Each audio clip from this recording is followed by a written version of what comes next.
everything's running. Everything's getting swapped around this morning. Swapping all the stuff from this truck over to this truck. Trailer included. We're gonna unload this and leave this here for today, and then figure out when we can get that delivered. But we're gonna take the 7.3 on this trip and give the old Mega Slab a break.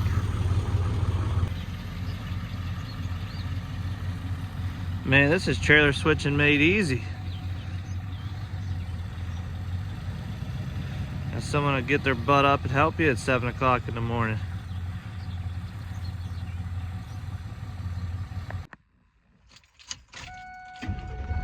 So I get asked about having multiple trucks and multiple trailers on my policy. Having multiple trucks and multiple trailers really isn't the expensive part. The expensive part's the actual general liability of $1 million. That's the expensive part of the policy.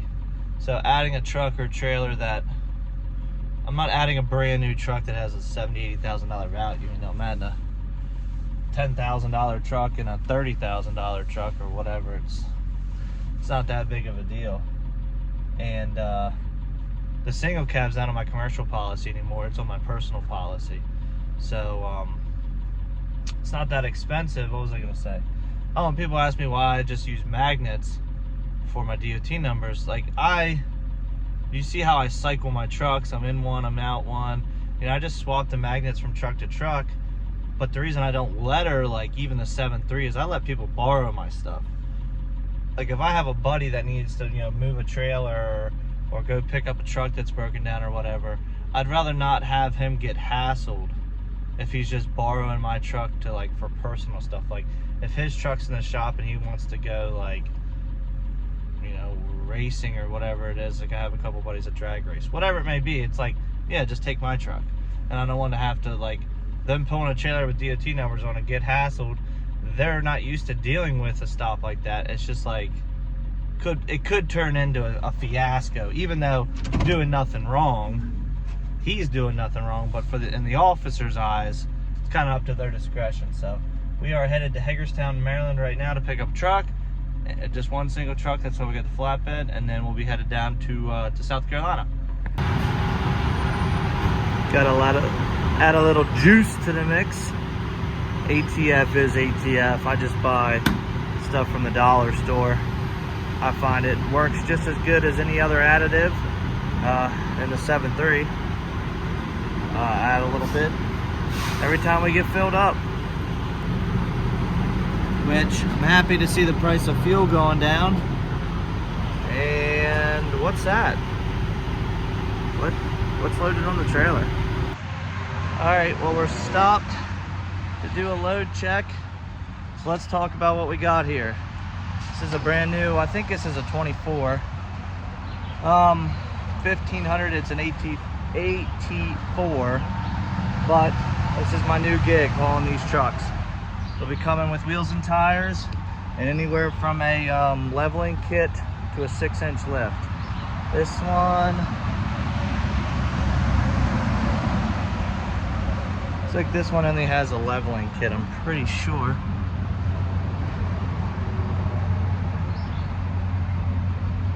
Yeah, this one only has a leveling kit. I was looking to see if it had anything else that, I don't know if those shocks are factory or not. Not sure what these come with. Being an AT4, I guess it's off-road. But let me show you it.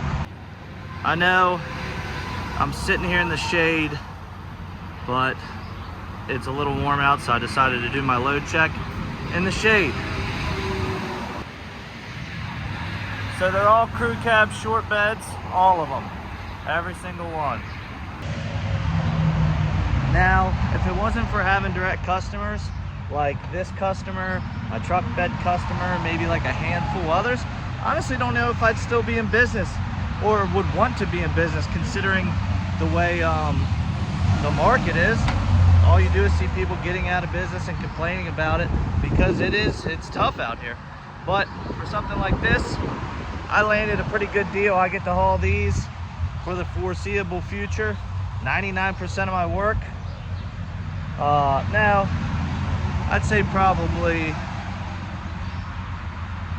I don't know, let's just say maybe 75% of my work will be just hauling these. I've already named my price. They know what my price is. They're happy with it. All I have to do is send them an invoice. They'll cut me a check. So I've already got, this single one was kind of an odd one. That's why we're only hauling one. And I have it on the flatbed because it's kind of an oddball. But from here on out, we'll be hauling pretty much 2 at a time and paying really well. So all I'll have to do is, it pays enough for me to come back empty if I'm in like a rush, or I can find something to come back and make extra money. Very thankful, very happy, and it's kind of a blessing to have work like this. So this one's headed down to Greenville, South Carolina.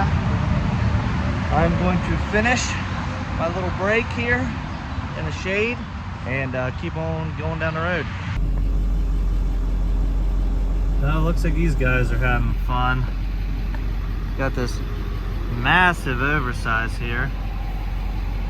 I had seen them earlier in the day in Maryland, a long time. It's got Canada plates on it. I'd seen them a long time ago. Earlier this morning, they were going the opposite way. They were headed south already, and I was headed north to pick up the truck I got behind me. But I don't know what they did. I guess maybe the guy's taking a break, but they got height sticks out. We got the high pole truck sitting here. Trying to figure this construction intersection out, I guess. There's a truck. He must have needed fuel. That's probably why he unhooked there. In 500 he can't get into turn right. Then turn right. Into a truck stop like we can. Pulling into the Loves here, and what is this? Graham's Forge or something like that. Right at the 8177 split. I am bouncing my way through this parking lot because I want to clean this windshield that I haven't cleaned, that is so filthy from all the bugs going to New York and back. On Tuesday, I want to clean my windshield and get a drink, but looks like I'm gonna have to, oh, this guy's probably gonna pull up. I'm gonna have to sit here and wait my turn, because I can't really, you gotta like go through the pumps to get out of here. Unless you want to make a really tight U-turn, you kind of have to get fuel and go out through the fuel islands. Well, we made it. This will be the first one delivered. First one delivered in South Carolina. And we made it just in time. So, I'm in Duncan, South Carolina at the TA. I wonder if you can see it. You see me right there? And you see this guy? That's security. He's knocking on every single truck door, asking them to take their receipt for paid parking out of their window so they can see it. Now, you see where I am from here? Like the next, like, I don't know, 12 trucks is, they're not parking spots, but the pumps are all taken out. So there's room to park. And everybody just is like being respectful and all pulled like the same way and is up enough that people can get around. Like, you're not blocking anybody, you're just blocking where the pumps would be. But there's constructions. There is construction. And that dude's carrying a freaking 1911 on his hip. He's got a little beacon on the top of his car with a little flasher and an Uber sticker in the window. And he's beating on everybody's door asking to see their receipts. So I stopped once I saw him being security. I was like, I'm gonna ask him. I was like, are we good to park here? He goes, yeah, you guys are good to park here till the pumps open back up. He says, we're not worried about it, you're good. So I'll take that. I wanted to be able to walk to get something to eat, and I didn't want to come back to my truck not being there. Man, why does that camera look terrible? Y'all are dirty. Must be from the cheeseburger I was just eating. Well, truck didn't get towed. I was gonna park over here earlier where this oversized guy was, but I didn't really want to do that. But everybody's lining up now. They got 2 there, 2 here. I'm straight ahead. They're not in the way though, and that security guard, the way he was acting, really didn't want to mess with him. I'm telling y'all, Circle K has had the cheapest fuel here recently. I think it's $3.20 with discount. We're gonna fill up completely. That should get us close to home at least. We might have to fill up one more time, which I'll be okay with because we'll be in Virginia, which has been cheap. I think I got it for $3.20 in Virginia yesterday as well. I mean, what I would do for $1.99 fuel, a lot of things, but I just can't imagine the days when I used to pay $1.99 for fuel, and I'm pretty sure that's around where the fuel prices were when I started all this. But now I'm happy to pay anything under $4, which is disgusting to say, but that's just the way it is out here. So the this auxiliary tank holds, it's about 35 gallons. It'll cut off because of where the drain is, sets a little higher up to be able to route it through for gravity into the bed. I don't know if you can see, I got everything sitting here, all my necessities. See where my there's my shut-off valve, but I keep a gas can, a funnel, transmission fluid all sitting right here. Because if you know me, I'm infamous for running out of fuel. Get to driving, not paying attention, and get in the groove, and oh crap, I need fuel. Oh crap, there's nowhere I can get into. It's nice to have a gas can back there with a couple gallons of diesel to be able to not have to hike down the road in the dark or whatever it may be, or run out of fuel in 95 traffic. Anyways, we're going up to Statesville to grab one truck, and we're gonna work probably about an hour from Statesville, and then grab that, and then we'll head home and try to beat this Memorial Day traffic. So see y'all then. We made it to Mannheim, Statesville. You know, I honestly don't miss coming to auctions at all, but I don't mind coming to Statesville. Statesville's pretty easy to get in and out of, for the most part, especially here early in the morning.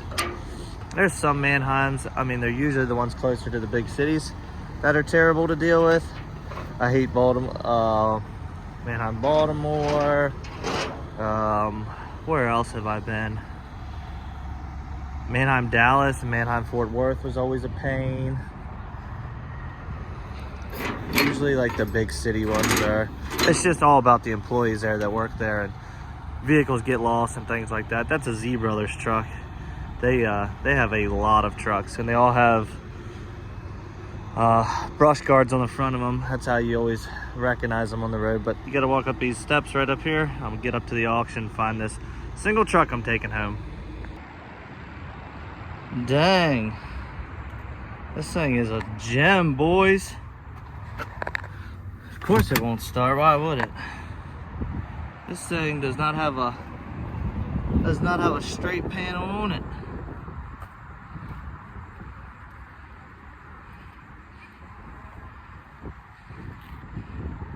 Wonder how many miles are on this thing. 131,000 miles. And this thing was a repossession. But the bank wasn't happy about getting this one back. Jeez. Oh, let's see. Be quiet. Let's see if you can hear this.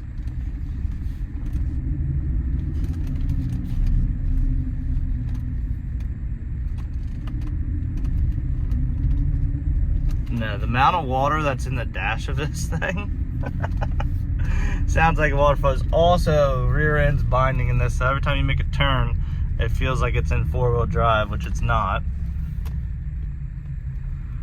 So, heck of a gem. I'm gonna pull here, do my inspection pictures because of how beat up. Well, I mean, you do inspection on everything, but this thing is extremely beat up. So, let's get some pictures of it and get on the road. I just want to say happy Memorial Day weekend to everybody. I don't know if I'll have any other videos up before Memorial Day, but everybody be safe out there. And, you know, remember the real reason we have a Memorial Day, so just keep that in mind. And we'll see you guys on the next video.